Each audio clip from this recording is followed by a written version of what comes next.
Hello everybody. मैं आप सबके सामने उपस्थित हूँ एक नए वीडियो के साथ। और ये वीडियो है मॉडल्स का। मॉडल्स को मैं अब तक डिस्कस करता आया हूँ। कैन, कुड, मे, माइट को कवर करते हुए मैं पहुँच गया हूँ अब यहाँ यूज़ ऑफ विल पे। अभी मैं आप सबके सामने यूज़ ऑफ विल को डिस्कस करूँ और उसके बाद मैं फिर यूज़ ऑफ वुड को आगे भेजूँगा। तो मैं पार्ट पार्ट करके कर रहा हूँ ताकि आसान हो जाए आपको समझना।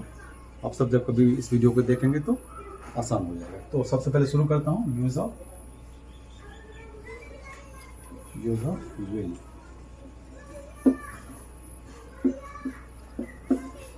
Rule number 1। सबसे पहले तो मैं बता दूं कि जो विल का प्रयोग होता है वो सेकेंड पर्सन और थर्ड पर्सन का प्रयोग होता है to refer to the future time reference. मतलब फ्यूचर टाइम रेफरेंस के लिए for future time reference will is used for future time reference for future time reference will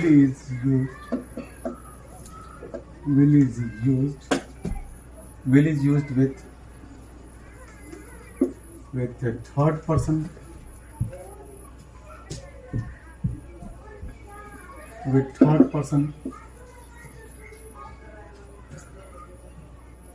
third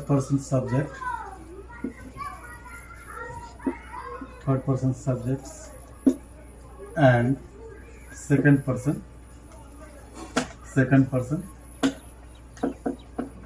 subjects।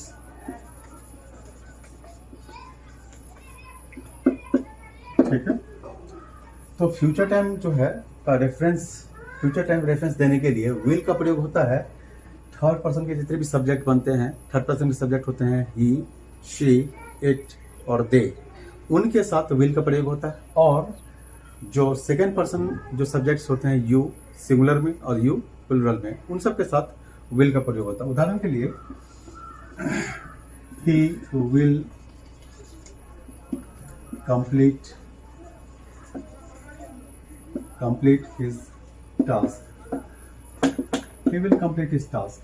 ठीक उसी तरह से she will not come today, वो आज नहीं आएगी। She will not come. तो यहाँ जो सब्जेक्ट है ही और शी, इन सब के साथ विल का प्रयोग हो रहा है। ये थर्ड पर्सन है। इसी तरह इट का, it will not rain today, आज बारिश नहीं होगी। इट विल नॉट, तो इट के साथ भी विल का प्रयोग हो रहा है। और प्लुरल नंबर जैसे इसका होता है दे के साथ भी विल का प्रयोग होगा। दे विल हेल्प अस, वो लोग हमारी मदद करेंगे। They will help us. तो subject I, he, she, it और दे के साथ विल का प्रयोग होता है। और उसके बाद मेन वर्ब का जो है पहला फॉर्म है, ये फ्यूचर टाइम रेफरेंस के लिए थर्ड पर्सन सब्जेक्ट के साथ आता है। ठीक उसी तरह फिर सब्जेक्ट में अगर यू आ जाए, यू सिंगुलर में भी यू और प्लुरल में भी, तो you will not deny the fact. आप या तुम वास्तविकता से इनकार नहीं कर सकते। You will not deny the fact मतलब तुम या आप या तुम लोग या आप लोग वास्तविकता से इनकार नहीं कर सकते। तो यू सिंगुलर में भी होता है और प्लुरल में भी होता है। दोनों के साथ विल का प्रयोग होता है। ठीक है। तो हमने देखा कि third person and second person जो है सब्जेक्ट के साथ फ्यूचर टाइम रेफरेंस के लिए, फ्यूचर टाइम को डिनोट करने के लिए विल का प्रयोग होता है। ठीक है। तो अब हम लोग अगले रूल में चलते हैं। Rule number 2। To ask questions with the subject third person and second person. प्रश्न पूछने के लिए सेकंड पर्सन सब्जेक्ट के साथ और थर्ड पर्सन सब्जेक्ट के साथ विल का प्रयोग होता है। To ask questions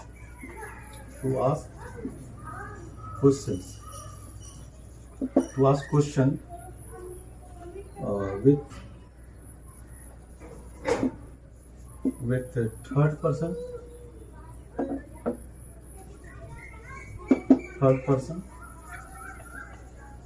and second person subjects.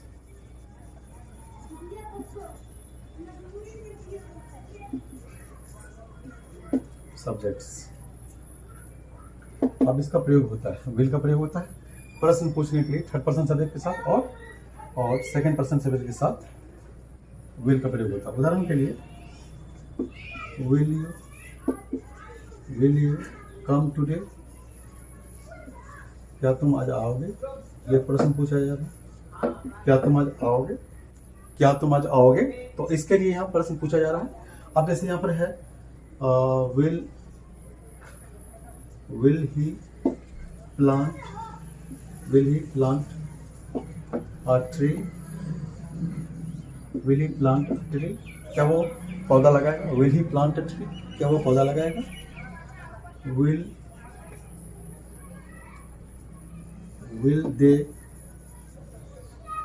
they oppose us, क्या वे लोग हमारा विरोध करेंगे, क्या वे लोग हमारा विरोध करेंगे। तो ऐसे को का प्रयोग करने के लिए हम क्या लगाते हैं, विल का प्रयोग करते हैं। तो प्रश्न पूछने के लिए भी हम विल का प्रयोग करते हैं, कैसे सब्जेक्ट के साथ। तो विल के तुरंत बाद सब्जेक्ट आया यू सेकंड पर्सन में है, विल के बाद यहाँ पर सब्जेक्ट आया ही ये थर्ड पर्सन सिंगुलर नंबर में है, विल के साथ सब्जेक्ट आया दे ये थर्ड पर्सन प्लूरल नंबर में है। तो विल से प्रश्न पूछा जाता है विल का यूज करके फर्स्ट पर्सन और second person and third person subject के साथ। ठीक है, तो अब तक दो रूल को हम लोगों ने डिस्कस किया। अब अगले रूल में हम पहुंचते हैं।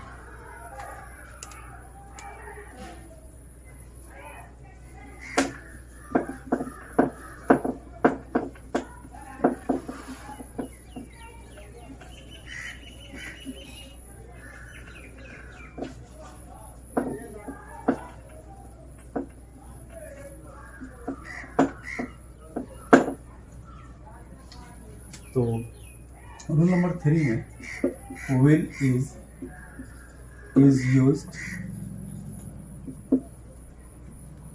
with the third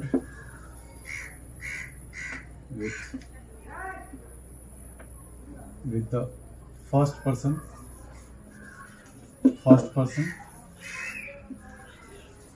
will is used with the first person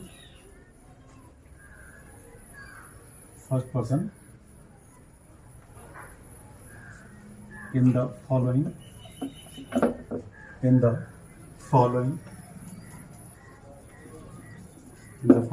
manners। मैं एक बात बता दूं यहाँ पे कि सबसे पहले तो ये समझ लीजिए कि विल का प्रयोग फर्स्ट पर्सन सिंगुलर नंबर में और प्लूरल नंबर सब्जेक्ट के साथ नहीं होता है। जनरल केस में सामान्य मामलों में आई के साथ शैल लगता है और वी के साथ शैल लगता है। I first person singular number में और वी जो है second first person plural number में। तो सब्जेक्ट जो आई और वी होता है, आई और वी के साथ ये जो है ना शैल का प्रयोग होता है। लेकिन ये जो यहाँ पर ये जो आई और वी है इसके साथ शैल लगता है, लेकिन हम उससे अलग हट करके आई और वी के साथ हम विल लगाएंगे। लेकिन किन कंडीशंस में, वो कंडीशन पहला कंडीशन कंडीशन 1 में देख लीजिए, कंडीशन ए में देख लीजिए कि अगर हम टू एक्सप्रेस विलिंगनेस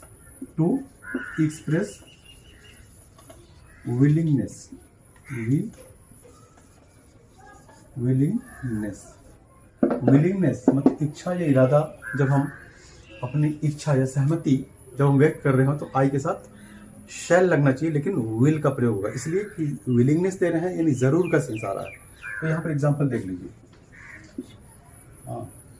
आई अब यहाँ लगना चाहिए था विल शैल, लेकिन अब लगेगा विल, क्योंकि विलिंगनेस थोड़ा सा जोर देके कह रहे हैं, थोड़ा सेंटेंस को इम्फेटिक बना रहे हैं। ठीक है ना, थोड़ा जोर देके कह रहे हैं यानी जरूर का सेंस लेके आ रहे हैं, इसलिए यहाँ पर आई के साथ विल लगेगा। जब कभी भी आई के साथ अगर विल लगा हो या वी के साथ अगर विल लगा हो, उसका मतलब ये हुआ कि सेंटेंस या तो इम्फेटिक है या उस पर स्ट्रेस देके जो कह रहे हैं या फिर जरूर का सेंस ला रहे हैं। ठीक है, तो यहाँ पर आई के साथ will, I will support them, ये विलिंगनेस की बात हो रही है, मैं उसकी मदद करूंगा। तो आपने देख लिया कि यहाँ विलिंगनेस के लिए हाँ आई के साथ विल का प्रयोग होगा, या वी रहेगा तो वी के साथ we will stay for hours, हम लोग घंटों यहाँ ठहरेंगे, विल स्टे फॉर आवर्स, हम लोग घंटों तक यहाँ ठहरेंगे। वी विल, वी के साथ तो शैल लगना चाहिए था लेकिन यहाँ विल लगा क्योंकि हम यहाँ विलिंगनेस अपनी इच्छा सहमति दर्शा रहे हैं। ठीक है, अब यहाँ पार्ट बी में देख लीजिए, बी में क्या है, to express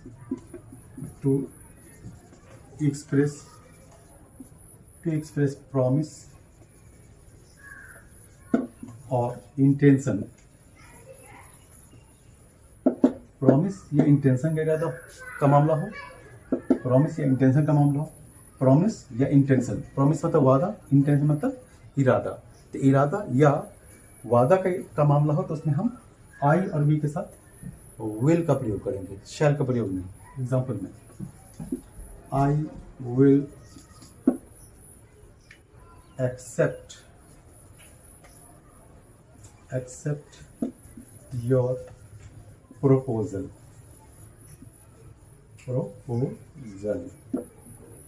I will accept your proposal, तुम्हारा जो न्योता है उसको मैं एक्सेप्ट करूंगा, प्रपोजल जो तुम्हारा है मैं उसको एक्सेप्ट करूंगा, स्वीकार करूंगा, मैं तुम्हारे न्योता को मैं स्वीकार, प्रपोजल में न्योता को मैं स्वीकार करूंगा, एक्सेप्ट करूंगा। we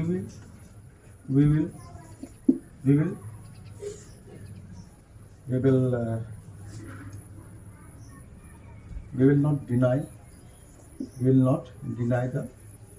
deny the offer, हम लोग ऑफर को, न्योता को हम लोग इनकार नहीं करेंगे। ये प्रॉमिस है, प्रॉमिस का सेंस आ गया, तो इंटेंशन या प्रॉमिस के सेंस के लिए आई के साथ और वी के साथ विल लगाएंगे, ना कि शैल। जनरल केस में आई के साथ और वी के साथ शैल लगता है, ये ध्यान रखना है।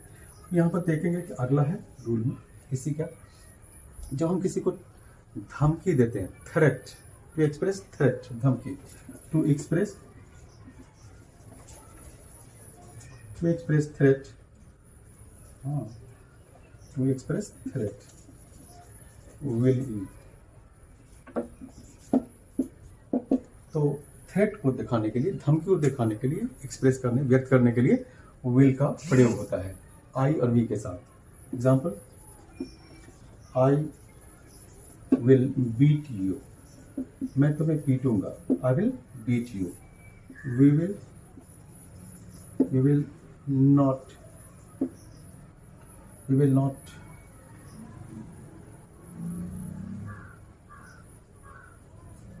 spare him, we will not spare him। कोई गलत किया है उसको हम लोग नहीं करके उसको सजा देकर रहेंगे, उसको स्पेयर नहीं करेंगे, माफ नहीं करेंगे, छोड़ेंगे नहीं, spare him, we will not spare him, हम लोग उसे माफ नहीं करेंगे।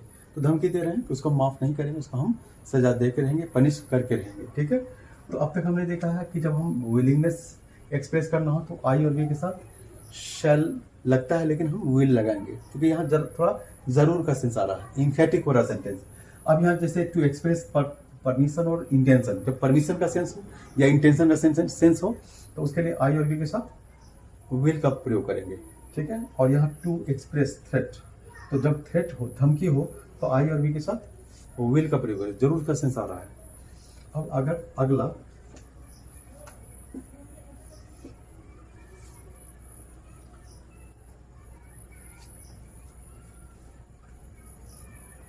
To express determination,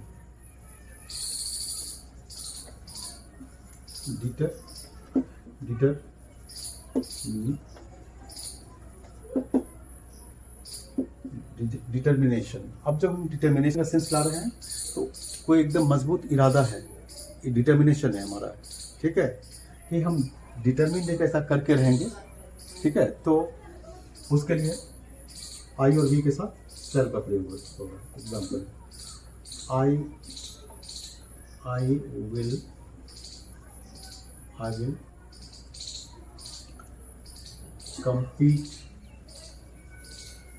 complete the exams, complete the exams। complete मतलब प्रतियोगिता परीक्षा में भाग लेकर के कामयाब होना, कंप्लीट का मतलब प्रतियोगिता परीक्षा में भाग लेकर के कामयाब होना, ये होता है I will complete the exams. मैं कंपटीशन के इम्तिहान में बैठ करके और मैं सफलता प्राप्त करके रहूँगा। ये डिटर्मिनेशन है कि मैं तय है, मैं डिसाइड कर लिया हूँ, ये मेरा अटल इरादा है, मजबूत इरादा है। डिटर्मिनेशन मतलब मजबूत इरादा है कि मैं ये काम करके रहूँगा। ठीक है, नेक्स्ट अब यहाँ पर है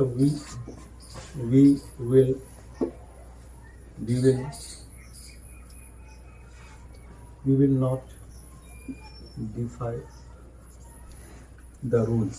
अब ये हम तय कर लिए हैं रूल्स को, नियम का अपोज नहीं करें, नियम का विरोध नहीं करें। We will not defy the rules, rule को डिफाई नहीं करेंगे। ओके, तो अब तक हम लोगों ने देखा कि ये डी तक हो गया। अब एक last next one is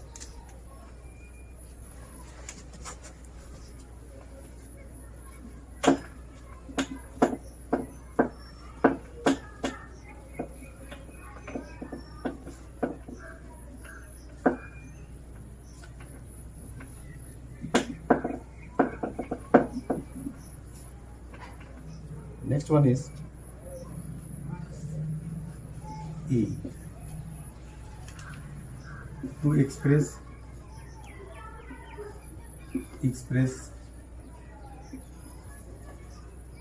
resolution